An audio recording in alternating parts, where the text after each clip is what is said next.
ta kanë fituar, por kemi humbur dhe ne. Se unë mund t'i falë inxhinjerimin e 200.000 votave. 200.000 ore, nuk ndodh, po e them 200.000 votave, po 50.000 vota. Zoti Berisha do të merrte 1 vot më shumë se Lulzim Basha. 1. 300 e ca më pak. Atëherë, nuk është e gjitha. Domethënë, socialistët janë mjeshtra. Domethënë, të thash, ka 330 arsye që ata kanë ardhur në pushtet. Kanë bërë namin, kërdin. Por, jo 300 e ca mijë vota. Jo. Domethënë, edhe vetë zoti Rama jam i bindur që është i tronditur. Pse ka ndodhur kjo? Këtë duhet të shpjegojmë ne, shqiptarëve. Pse ka ndodhur kjo? Pse humbëm ne? Vodhi shumë, po pse kemi humbur ne? Qoftë dhe 50.000 vota, pse i kemi humbur? Jo nga forcat e reja, sepse është mëkat ta thuash këtë për forcat e reja si djova një deputet në tentativ. Një deputet në tentativ që i lisës të mbyllur dje i PD-s, në tentativ. Që ka shkelur kushtetutën. Ai lloj kodi ka shkel kushtetutën, se ti nuk zgjidhesh, ti duhet të zgjidhesh me emër mbi emër, qoftë dhe një vot, do të zgjidhesh. Çan këto njerëz që fshihen mas listave. Do të thosh edhe ti ke qenë në listë mbyllur. Po kam qenë në listë, unë kam pas jetë partie. Kam pasur emrin tim. S'po flas pastaj sa mi vodhën, se s'po flas më është histori tjetër. Që edhe mënyra se si më 2.000 vota, mirë është 2.000, si 2.000 vota. Mua e më tronditur, në fakt 2.000 vota mora. Pra i kishin kalkuluar sa duhet e merrja unë, sa duhet i merrnin të tjerët. Ç'ky parti që vjedh vetë në vetë? Ç'ky parti që diskrediteton vetveten? Se Partia Demokratike vjedh votat e veta? Thotë mu votat e mia në Elbasan, në 2021 mi votën ato që morën shumë. Më vinin mua krushia ime, thoshin, atë japim me gjysmën atij tjetër këtë. Po thoshun, po pse do t'ja jepni atyre? Po e se të marrë edhe ai çik shumë sepse kështu ashtu. A kupton ti? Të tilla historira, domethënë, që edhe romanet është e vështirë ti përmbledhin. Zonjë, si e parashikoni 4 vitet e ardhshme politike, Shqipërinë politike në 4 vitet e ardhshme? Shiko, zoti Qafoku, unë kam bërë gjatë kohës së fushatës, kam takuar shumë njerëz, po shumë. Po thuj si kam rënë Shqipërisë qark cep me cep. Nga që nuk jam përfshi drejt për drejt, kam dhe i zërë që ti jesh aty dhe të mos përfshihesh si deputete. Dhe kam rënë Shqipërisë qështë për të zgjuar demokratët. Shqipëria e Jugut po thuj se është piketuar, e mbaruar. Do thot, është ngritur një sistem. Lumi Vjosa janë ndërtuar urat. Në Leskovikun që s'ka drita natën, kam fjet në Leskovik që të kuptoj se çfarë ndodh more me njerëzit, me shqiptarët. S'kishte drita, zoti Qafoku. Kishin ikur njerëzit. Dhe në atë vend që po e kthejmë ne gati në shkretë të tjerë, është një gjë kaq madhështore, luksoze, s'ka rëndësi. Është një gjë e drejtë, ligjore, po të them mentaliteti, koncepti, çfarë bëjmë ne. Edhe vini njerëzit për qark, nuk ulishim dot për një kafe në një gjë, dhe vini vetëm të huaj, turistë të huaj me lek. Edhe kjo ethja për të bërë turizmin elitar, do thotë këto duan, si që shohun Shqipërinë, si që projektojun Shqipërinë sot, që ta s'kujdesin për gjuhën, ta s'kujdesin për trashëgiminë kulturore, ta s'kujdesin për asgjë, fare. S'kemi kinemara, s'kemi teatro, ku shkojnë njerëzit? Por ku shkojnë njerëzit me një qytet me 1 milion banorë, vetëm 2-3 vende ka për t'u argëtuar. Unë dua kanë mbrëmje të caktuara që duhet të dalë të shkojnë në një koncert, s'ka koncerte, s'ka teatro, s'ka filma, s'ka asgjë. Shkojnë në kinema, janë filma aksioni, s'ka një gjë ku ti të ndjehesh qytetari një kryeqyteti. Nuk ka. Mbjellë që të mbetem te kjo e para. Pra, mbaroi projekcioni i kësaj, është ndarë, gjithçka është ndarë. Po, me këtë grupin e elitën. Tash do të ndahet dhe veriu me paketën e maleve, ti dini fondin e maleve që sapo kaloi, do bëhet dhe kjo gjë, ky shtrimi, dhe këtu do të jetë një provincë e këtij grupi njerëzish ku tani janë 10 djathët, janë bashk. Edhe biznesmen për djathët? Absolutisht, janë bashk. Këta oligarkët, biznesmenët i kanë bashk. Këto i mbajnë, Mund të thoni emra? Po pse emra nuk di, se nuk jam në prapavit të gjërave. Por e ndjej, aty që kam ndjerë në parlament, do thotë për shumë ligje që kanë kaluar me lehtësi këta, janë ligje që janë me emra, të gjitha janë ligje me emra. Gjithsesi, pra, ka mbetur dhe kjo gjysma tjetër, edhe kjo është Shqipëria. Turizëm elitar, provincë një grupi të vogël njerëzish, dhe në rast se këta nuk shkunden, dhe dyshoj që të shkunden, nuk e dia do të flitet më shqip këtu në mbas 100 vitesh do të thotë. Gjë më e rëndë që ka thënë zonjë. Jo, do ta them. Si. Që mbas 100 vitesh nuk e di, a do flitet shqip më në këtë vend. Jo, kjo është trondice, kjo është kështu e ke ngulur në eshtër thikën. Edhe në qoftë se këtu do të flitet shqip, do fritet vetëm prej Kosovës, jo prej nesh. Se ne s'kemi bërë asnjë detyrë që të mbetemi shqiptarë deri në fund. Ju deputetët vazhdojnë të jeni akoma.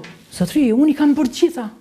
Edhe në këtë sakrifica, në këtë po them heqarkitje që kam pas me partinë time, jam përpjekur t'i bëj detyrat e mia personale. Jo, si deputete ti mund të shkundesh te kryeministri. Po. I kam thënë, të gjitha fjalët e mia i kam thënë, të gjitha klismat e mia i kam bërë, epike kanë qenë të gjitha, vetmitare kanë qenë apo jo, siç e thatë dhe ju. Jo, unë e thash që shumë vetmitare ke qenë. Por nëse sot neve nuk marrim masa për arsimin, trashëgiminë kulturore, për gjuhën, për kulturën, për teatrot, mbas 100 vjetësh nuk do flitet shqip? Nuk do të jetë vetëm me Bangladesha, me këto, me këto, do jenë vetëm provinca e këtyre, këta shqip do ta thonë shqipen si nostalgji të tyre, po këto do të jenë me këta se do ikin shqiptarët. Do të ikin shqiptarët.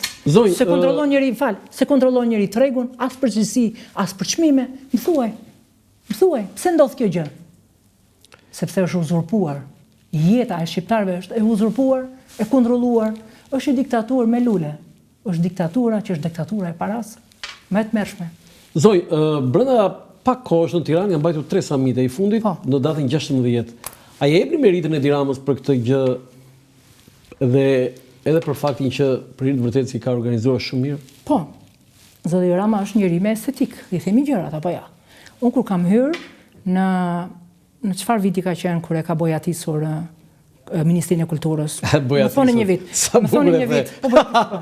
Po sepse ishte shumë shëmtuar. 99, se 98 po sepse ishte shumë shëmtuar. Më thonë e kishte bojatisur me ngjyrat kuqe, fota kështu po. E kishte bojatisur. Po kishte bojatisur, po. Më bëri përshtypje për mirë. Sepse unë e njoh zotin Rama në rrethana të tjera. E di që është njëri estetik, është normal, ti themi gjërat apo jo. Çështja është edhe zoti Rama, ata që e përkëdhelin, që duket sikur e përkëdhelin, që i thonë tani viti 2027 ande këteja. Ju besoni që ne do bëjmë? Janë palavra. Se nuk do bëjmë? E thon Macron. Po problemi është çfarë bëhet me standardet, po flas për standardet. Zonja ai tha një fjalë që ne u gëzuam. Edhe para 30 sa, 27. Standardet, ku janë standardet? Më thoni standardet. Kam përshtypjen kur vi puna te standardet, ne do ta zgjasim një çik më shumë. Standardet që fillon nga drejtësia, që fillon nga çdo detaj, edhe trashëgimia kulturore, edhe mënyra se si vinë deputetet, edhe mënyra se sa ajo që thua ti në parlament ka vlerë, bën efekt. S'bën efekt asgjë. Ti zojesh deputete, po në vendin tënd do jetë Zeqineja, e Fierit. Mund të jetë goxha mirë, Zeqineja nuk e di. Tash, pse di? Përdesha Zeqineja. Jo, problemi kysh nuk e dim kush është, sepse Zeqineja më duket më Jo. Zoj, juve të njinim përpara se të bësh deputete, ose në sakt, më shumë je njohur si shqiptare sa si deputete. Tani Zeqineja se kemi fare, ai mund të jetë zoj shumë e mirë dhe nderuar në punën e vet, po Zeqineja nuk e di, prap shok do të jetë me Gazbardin që Ushane u bën, prap bashkë do të jenë aty. Fyrë do bëjmë bashkë.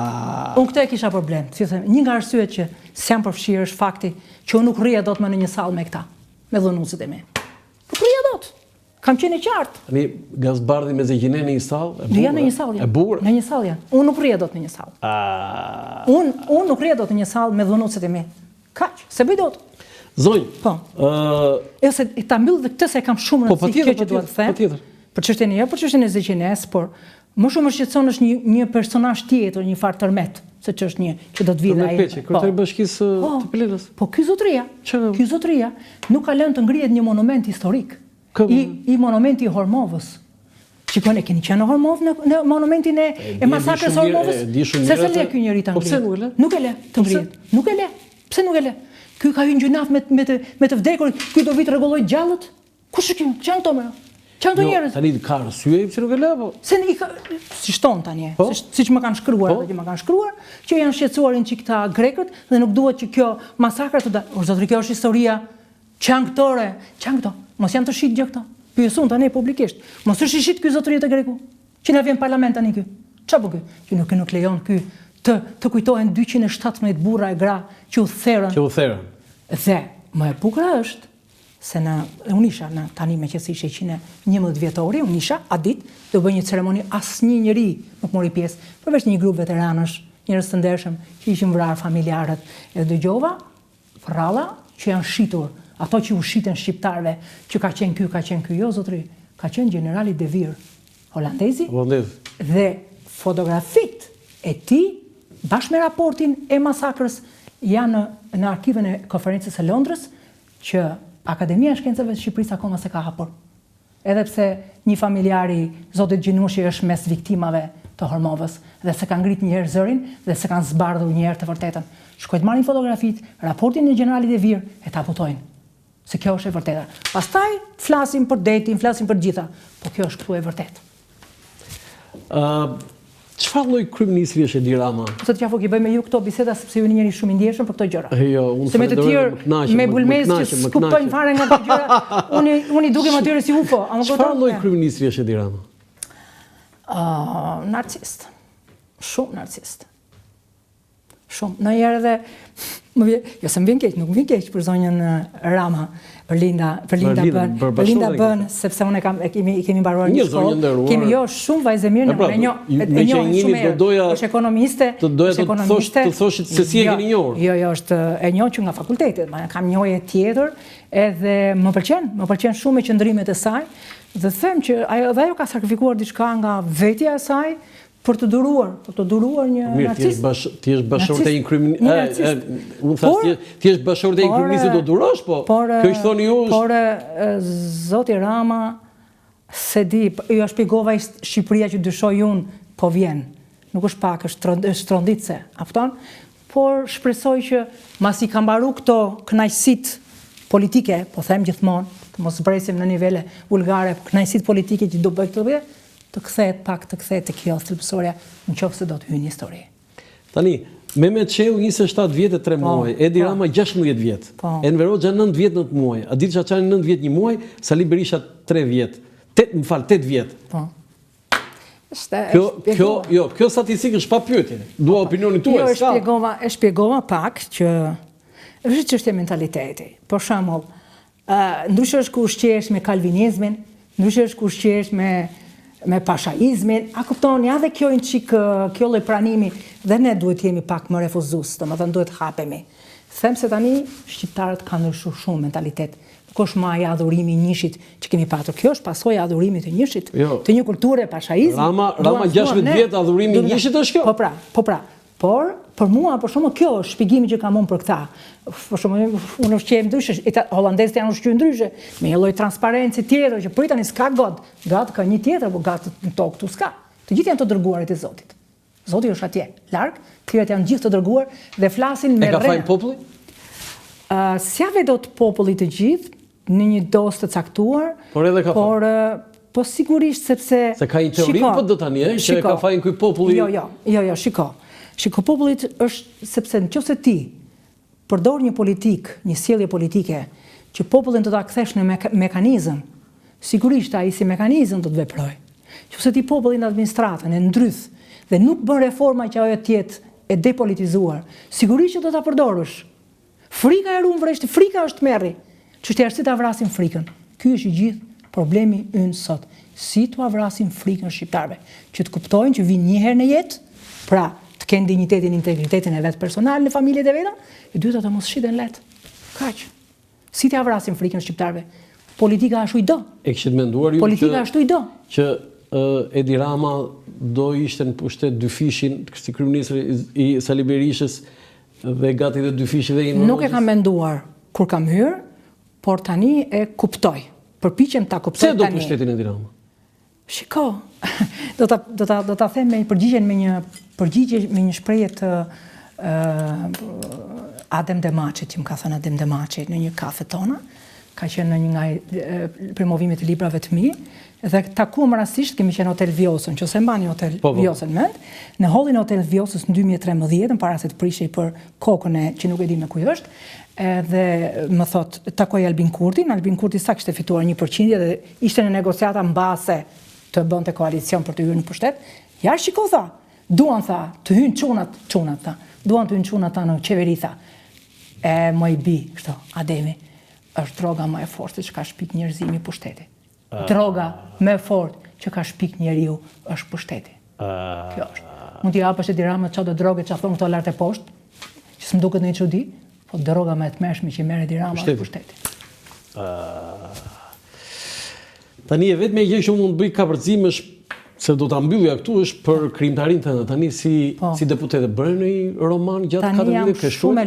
Jam shumë e lumtur që mbas datës 10 shtator do të jem më në fund në jetën time në shkrimtare në kohë të plot. Sepse jam tërhequr shumë lart e poshtë, kam folur, domethënë përveç veprave që dini zoti Qafoku, unë mund të kem mira faqe të folura. Jo, të folura. Se kam 35 vjet. Sigurisht. Mira faqe që as vetë si di ku janë si janë. Por dua të mbaroj, kam një libër historik që kam, por e para them këtu te ju, s'ka arsye ta them diku tjetër, kam një libër kështu të shpejt me penelata të shpejta politike, 50 shënime politike parasetiki. Kështu e kam titulluar. Parasetiki. Kapa direkt se. Dhe do ta botoj në qershor tani e do ja çoj edhe në parlament. Po. Penelata të lehta, jo libër i thellë. Se librin e analizës e kam një libër me analizë të thellë, ku i shpjegoj çdo detaj, që të metet në simas sigurisht megjithëse marzhin e gabimit tim në gjykim. Se jam unë gjykoj ashtu si gjykoj, me ndjeshmëri, ndoshta me një dozë ndjeshmërie. Aty janë përzierë dhe kujtime? Pak a shumë me në formë rrëfimi. Që të mos jetë një gjë. Historiografi ta shkruajnë historianët, unë s'jam e asaj. Unë shkruaj siç e ndjej atë që unë e kam ndjer. Jo bëhet referencë. Po roman, sepse ajo është gjinia jote. Kam një roman të gjatë që më ka rrëmby vite të tëra. Nuk e dija që romani historik donte kaq shumë. Dhe kam e bindur që do të pëlqej sepse ta njoh nervin historik. Për 1914 jam e mahnitur me 1914. E besoni zoti Qafoku, nuk ka për të ndodhur kurrë në historinë e Shqipërisë që në një ditë të caktuar të jenë aq shumë të huaj që nuk vinë për turizëm, po vinë për Shqipëri europiane. Më 7 mars 1914 dhe nuk ka ndodhur kurrë në aq metra katror sa ishte Durrësi, ti kthehemi Durrësit ishullor, që të mlidhen të gjitha mendjet shqiptare nga ishi nga sishi. Një densitet i mendjes shqiptare në 7 mars 1914. Dhe ato janë dhe panje filmike të para në Shqipëri. Ajo ditë nuk ka për të ndodhur. Ajo ditë nuk ka për të ndodhur kurrë në historinë shqiptare. Sa e bukur. Domethënë aty jam i bindur që dhe këta shembën konakun. Këta bastard. Si u shemb ajo? Këta bastard. Ky është Edi Rama pra. Ky është Edi Rama sa do të. Shembi Edi Rama. Jo. Edi Rama ishte kryetar bashkie atëherë? Edi Rama ishte? Jo, Edi Rama ka qenë kryetar bashkie atëherë. Po Vangjushi. Nuk e di pse po Rama me sa di unë. Zoti Gjushi është kryetar bashkie. Më falni, jo të mos. Rama ka qenë kryetar bashkisë Tiranës. Okej, Zoti Gjushi ka qenë kryetar bashkie. Zoti Gjushi. Këtë nuk e di, këtë nuk e di kush. Të mos i devojojmë gjërat, marrim përgjegjësi aty ku janë përgjegjësi. Jo flas për Ramën se. Jo vetëm që s'duhet ishte bërë veliera, po duhet ishte ngritur konaku ku ishte. Janë gjitha projektet, ngrije prap. Është historia jote zotëri. Historia e jashtëzakonshme. Europa jon përveç ato që i dinë gjitha, Europa jon fillon në ditë. Europa. Të gjithë mendjet tona europiane të hapura. Besoj e ke kolonelin Thompson në këtë roman? E kam kolonelin Thompson, por e kam me të vërteta që di unë. Jo të vërtetat që dini ju. Që ke ndryshuar versionin? Me të vërteta që di unë. Dhe kolonel Thompsonin, jo ta kam thënë një, ta kam shkruar. Po, kemi komunikuar në... Nuk e kanë vrarë shqiptarët. E kanë vrarë italianët. Bravo. Tash ne mund të themi çfarë duam shqiptarëve. Shqiptarët kanë bërë zullume sa të dush ato. E kanë vrarë italianët. E kanë vrarë italianët. Pse? Bravo. Pse? Unë e shpjegoj edhe në roman, po do ta shpjegoj edhe kam edhe me dokumenta.